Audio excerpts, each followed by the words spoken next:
நேற்றைய தினம் யாழ் பல்கலைக்கழக மாணவர்கள் பொது வேட்பாளர்கள் கிழக்கு மாநிலத்தில் நிறுத்தப்பட வேண்டும் என்ற தகவலை வெளியிட்டிருக்காங்க. இந்த கருத்தை நீங்க எவ்வாறு பார்க்குறீங்க? பொது வேட்பாளர் என்கின்ற விடயம் கொள்கை ரீதியாக பொது வேட்பாளர் என்கின்ற விடயம் கொள்கை ரீதியாக தமிழ் தேசிய பரப்பிலே இருக்கும் அனைவராலும், அது அரசியல் கட்சிகளாக இருந்தாலும் சரி, சமூக செயற்பாட்டாளர்களாக இருந்தாலும் சரி, அல்லது தமிழ் மக்கள் மீது அக்கறை கொண்ட அனைவராலும் கொள்கை ரீதியாக முதலாவது ஏற்றுக்கொள்ளப்பட வேண்டும். அதற்கு பின்புதான் வேட்பாளர் யார், அவர் எந்த பிரதேசத்தை சேர்ந்தவர் என்பதை தீர்மானிக்க வேண்டும். யாழ் பல்கலைக்கழக மாணவர்கள் ஒன்றியம் அந்த பொது வேட்பாளர் கிழக்கில் இருந்து தெரிவு செய்யப்பட வேண்டும் என்கின்ற அவர்களுடைய எண்ணக்கருவை வெளியிட்டிருக்கின்றார்கள். அதில் தப்பு இல்லை.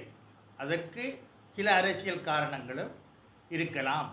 ஏனென்றால் கிழக்கு மாகாணத்தை பொறுத்த மட்டிலே மூவின மக்களும் கிட்டத்தட்ட சமனாக வாழும் ஒரு பிரதேசம். அது மாத்திரமல்லாமல் ஒரு குறிப்பிட்ட காலமாக வடக்கு கிழக்கு என்கின்ற பிரிவினைவாதம் சில அரசியல்வாதிகள், அரசியல் கட்சிகளினால் கூட முன்னிலைப்படுத்தப்பட்டு தங்களுடைய தனிப்பட்ட சுயலாப அரசியலுக்காக அந்த பிரதேசவாதம் விதைக்கப்பட்டிருக்கின்றது. அந்த வகையில் அவர்களுக்கு ஒரு சந்தேகம் வரலாம். வடமாகாணத்திலிருந்து ஒரு பொது வேட்பாளர் நிறுத்தப்பட்டால் கிழக்கு மக்கள் அந்த பிரதேசவாதத்திற்குள் சிக்குண்டு சில வேளைகளிலே வாக்களிக்காமல் விடலாம் என்கின்ற சந்தேகத்தின் அடிப்படையில் அப்படி கூறியிருக்கலாம். ஆனால் பெரும்பாலான கிழக்கு மாகாண தமிழ் மக்கள் இந்த பிரதேசத்துக்குள், இந்த பிரதேசவாதத்திற்குள் சிக்கப்பட்டவர்கள் அல்ல. அவர்கள் கடந்த காலங்களிலும் சரி, தற்போதும் சரி, தமிழ் தேசியத்திலே மிகவும் உறுதியாக இருக்கும் தமிழர்கள் வாழும் பிரதேசம் கிழக்கு மாகாணம் என்பதை புரிந்து கொள்ள வேண்டும். ஆனாலும் கிழக்கு மாகாணத்தில் இருந்து ஒருவர் பொது வேட்பாளராக வந்தால் அது நன்றாக இருக்கும் என்பது என்னுடைய கருத்து. தேர்தல் ஒன்று நடத்தப் போவதாக தெரிவித்திருந்த நிலையில் தற்போது தேர்தலை 2 வருடத்திற்கு ஒத்திவைப்பதாக பல தகவல்கள் வெளியாகி கொண்டிருக்கிறது. இந்த தேர்தல் நடக்குமா நடக்காதா? இதை நிலப்பாடு என்ன? உங்கள் நிலப்பாடு என்ன? ஒரு ஜனநாயக நாட்டிலே தேர்தல் மூலமாக மக்கள் தங்களுக்குரிய தலைவர்களை தேர்ந்தெடுப்பது தான் வழமை. முதலாவதாக இந்த நாடு ஒரு ஜனநாயக நாடா என்பது ஒரு கேள்விக்குறி. ஏனென்றால் இந்த தேர்தல்கள், பல தேர்தல்கள் கடந்த காலங்களிலே ஒத்திவைக்கப்பட்டதும் நடத்தப்படாமல் இருப்பதும் அது அரசியல் தலைவர்களுக்கு, சிங்கள பௌத்த பேரினவாத அரச தலைவர்களுக்கு அது கைவந்த கலையாக இருக்கின்றது. குறிப்பாக ரணில் விக்ரமசிங்கே அவர்கள் இந்த தேர்தலை பின்போடுவதிலே வலுகட்டிக்கார். ஏனென்றால் கிழக்கு மாகாண சபை தேர்தல் கடந்த 7 வருடங்களாக நடைபெறவில்லை. அதேபோன்று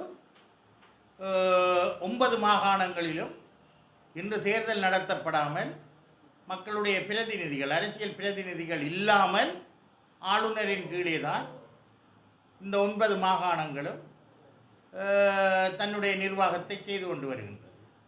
2015 ரணில் விக்ரமசிங்கே அவர்கள் பிரதமராக இருந்த காலம், ஏன் எங்களுடைய தமிழ் தேசிய கூட்டமைப்பின் பாராளுமன்ற உறுப்பினர் எம்.ஏ. சுமந்திரன் அவர்களது ஆலோசனையில் அவரது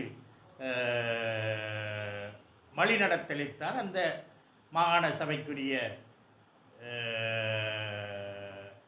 சட்டமூலம் பாராளுமன்றத்திற்கு கொண்டு வரப்பட்டு இன்று வரை இந்த மாகாண சபை தேர்தல்கள் நடைபெறாமல் இருக்கின்றன.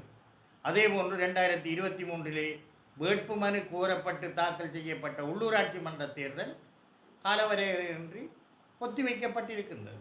எனவே தேர்தல்கள் ஒத்திவைப்பதில் ரணில் விக்ரமசிங்க வலுகட்டிக்காரர். இருந்தாலும் அரசியலமைப்பின் பிரகாரம் இந்த ஜனாதிபதி தேர்தலை அவர் தன்னிச்சையாக முடிவெடுத்து ஒத்திவைக்க முடியாது என்பது எல்லோருக்கும் தெரியும். நீதிமன்றம் செல்ல வேண்டும், பாராளுமன்றத்திலே 3/2 பெரும்பான்மை வேண்டும், மக்களிடத்திலே சர்வஜன வாக்கெடுப்பிற்கு செல்ல வேண்டிய சூழ்நிலை எல்லாம் இருக்கும். இந்த நேரத்திலே ஐக்கிய தேசிய கட்சியின் செயலாளராக இருக்கும் ரங்கே பண்டார அவர்கள் இந்த 2 வருட ஒத்திவைப்பு ஆலோசனையை கூறியிருக்கின்றார். ஆனால் நேற்றைய தினம் அதே ஐக்கிய தேசிய கட்சியின் தவிசாளர் தெற்கிலே நடந்த ஒரு கூட்டத்திலே தங்களின் கட்சிக்கும் அதற்கும் சம்பந்தம் இல்லை, தேர்தல் உரிய காலத்தில் நடைபெறும் என்று அதே கட்சியின் தவிசாளர் அவர்கள் கூறியிருக்கின்றார். ஆனால் இந்த கருத்துக்களுக்கு ஜனாதிபதி அவர்கள் எந்த விதமான மாற்று கருத்தையோ அல்லது சாதகமான கருத்தை எந்த விதமான கருத்தையும் கூறவில்லை. இந்த அடிப்படையில் தேர்தல்கள் நடக்குமா நடக்காதா அல்லது நடக்கும் அல்லது நடக்காது என்பதிலே ஒட்டுமொத்தமான மக்களும் குழம்பிக் கொண்டிருக்கின்றார்கள்.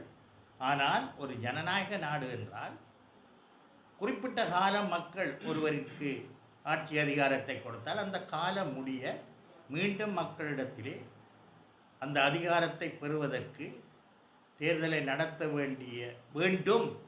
அல்லாது விட்டால் அவர்கள் மக்கள் விரோதிகளாக ஜனநாயக விரோதிகளாக பார்க்கப்படுவார்.